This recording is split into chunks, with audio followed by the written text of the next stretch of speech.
Ассалому алайкум, апаҷони азизу меҳрубон. Ман Намозова Парвина, старши директори компания Фабелик. Апаҷони азиз, имрӯз ман дуюм маротиба мешавад ки бонусҳои худама аз тарафи компания Фабелик гирифта истодам.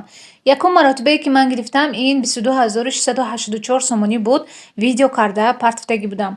Ва ҳозир дуюм маротиба ки барои старши директорим компанияи Фабелик ба ғайр аз маошом гузарон, яъне пули як лухт, ин 17500 сомонӣ мебошад. Апаҷони азизу меҳрубон, касоне ки дар командаи Фабелик бовар надоретон, марҳамат, имрӯз дуюмин видео аз тарафи ман мешавад ки мо ана ҳамин хел сумои калонро аз компанияи Фабелик кор мекунем ва сазовор мешем. Ҳар якти шумо занҳои хонашин, донишҷӯё метонетон ки соҳиби ана ҳамин хел сумҳо шаветон. Апаҷони азиз, номераи телефонама дар рӯи экран мегузорам.